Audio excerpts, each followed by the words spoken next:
Are you too independent in your marriage? This can seem like a funny question because in our day and age, independence is something that's being driven and promoted like mad, right? Where everywhere you turn and everywhere you look, individuals are encouraging independence and not leaning on other people, personal empowerment, right? And being able to stand on your own, not needing other people. Well, in marriage, that can sometimes cause problems. And today I'm going to share with you a few issues that being too independent can create in your marriage and things that you can do to assess if you're too independent and how you can correct if you are. So stay tuned.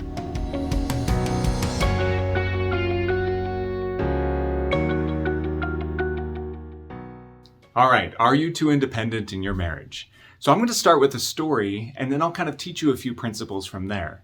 But I was working with a lady the other day and she and her husband were coming in for couples counseling. And as I was working with them in couples counseling, she kind of told me a little bit about her background and her history. And her background and history made what I was watching in the therapy sessions make a lot of sense. So as her story goes, she grew up in a household with a mother who was extremely needy. Now, her mother's neediness showed up in a few ways, but one of the things that she watched often is her mother constantly needing and taking in the relationship with her father. So her mother had a hard time functioning independently. She would emotionally break down often while her father was at work. Her father often had to leave work to come home and take care of her emotional needs. Her mother had a hard time getting things done and organizing things around the house.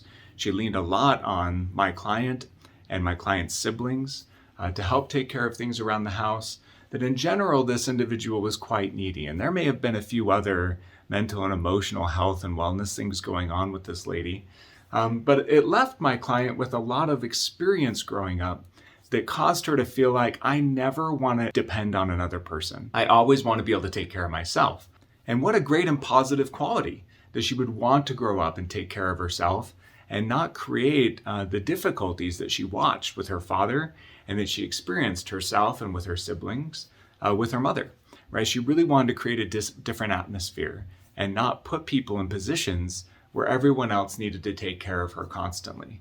So she grew up with this value of independence. She really wanted to be independent, and she kind of committed to herself that when I get married, my husband won't have the experience my dad did, right? I want to be independent, self-sufficient. He can take care of himself. He won't need to take care of me, right? And I'll be a better partner than I watched with my mother. So all of this sounds really good, right? This doesn't sound terrible so far. But the issue came as she started to develop a relationship with her boyfriend, right? So as she was developing this relationship, of course, you have two independent people who are kind of making their lives in the world. She had pursued an excellent degree. She had started her career and was moving up the career ladder. She was doing really well for herself, and her independence and self-sufficiency was very attractive to her partner, right? So he dated her. They got along well with each other. As their dating continued and as they became engaged, he started to notice a little bit that there was very little that she needed or desired in the relationship, right? She was very independent, and he really liked that about her. But he kind of noticed that she very rarely would lean on him or look to him for needs or preferences in the relationship.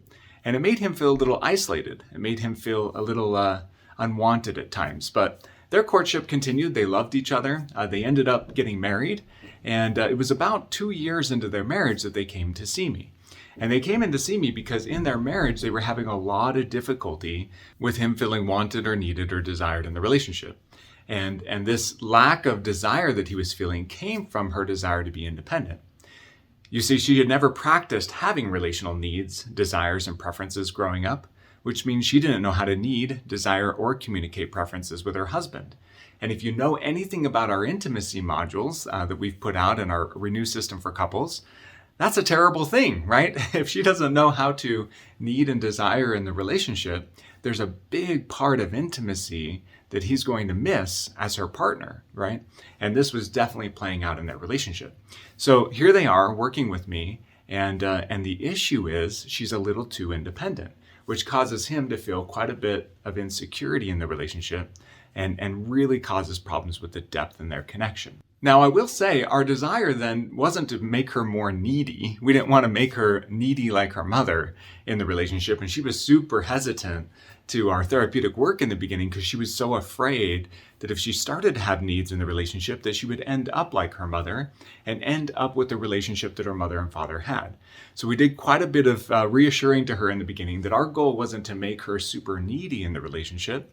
Our first priority was just to help her get connected with relational needs in general, right? To start asking herself the question, what could be some of my desires, my preferences, my needs in a relationship with my partner?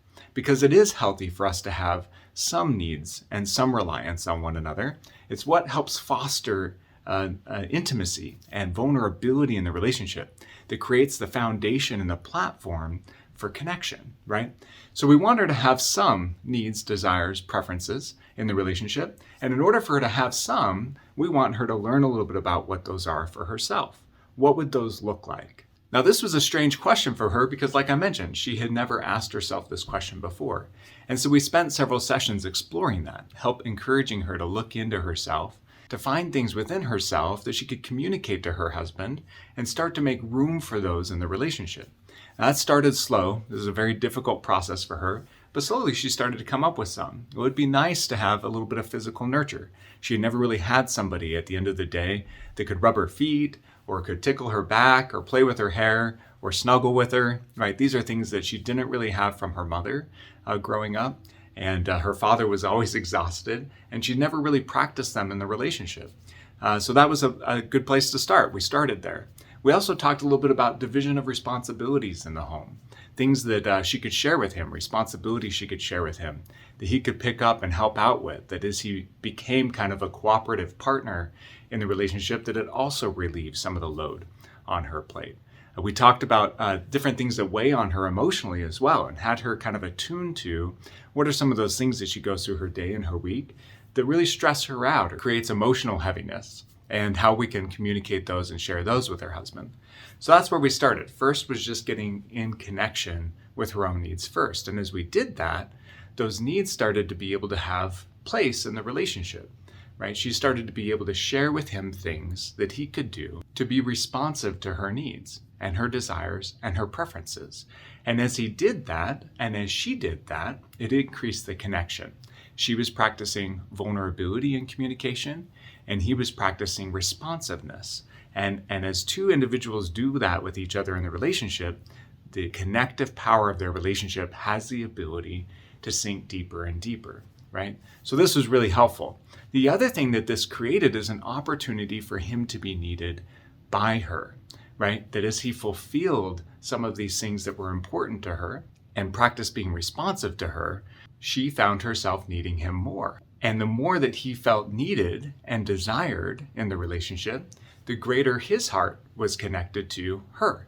It's very important in relationships that we feel this connective power with one another, right? That there's a purpose for us in the relationship, that we don't just have belonging in our relationship with our spouse, but that we really feel like we're an important part of their world, that they rely on us on some level, that they need us on some level, that we can be helpful to them on some level.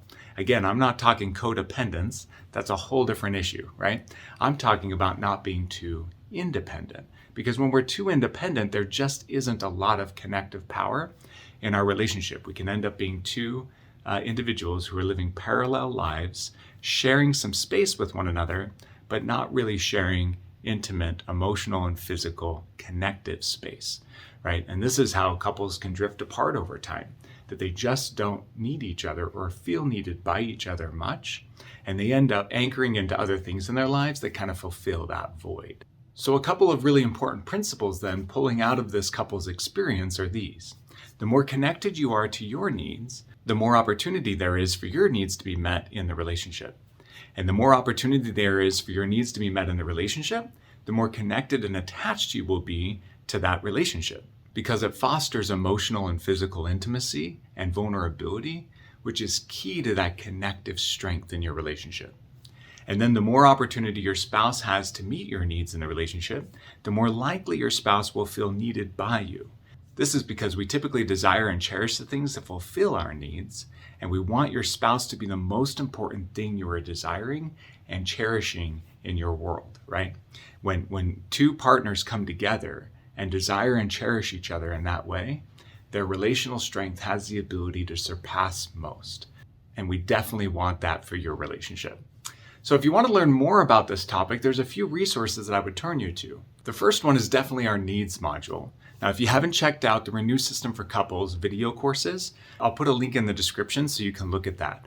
And our needs module specifically goes into this principle, right? What it looks like when a couple is too independent with each other in the relationship, and what it can look like when a couple is too dependent in the relationship, and how they can find that healthy balance of needing and desiring and having preferences with one another without getting into unhealthy realms. So check out that module if you haven't already. Another YouTube video that you should take a look at is our video on what is the function of the dysfunction in your marriage. This one goes into exploring a little bit deeper how you can uncover the reasons for the dysfunction that you might have in your relationship. Things in your history, things in your partner's history that might be contributing to some of the problems that you're facing in your marriage. The third video that I would encourage is our YouTube series on trauma and the impacts of trauma on marriage, as well as how to heal trauma in marriage. But if you haven't seen those yet either, check them out. Oftentimes those traumatic histories will bleed into our relationship in the present and create problems and havoc that as you find out about those issues in the relationship, there's a lot of good you can do to create healing with your partner. So I hope this has been helpful today. Thank you so much for joining us. As always, if you know anybody who could benefit from these videos, please share them. Also, please like and subscribe to our channel. We really want to help the world learn how to have better connections with one another, one relationship at a time. It's always good being with you, and I look forward to being with you again soon. Take care.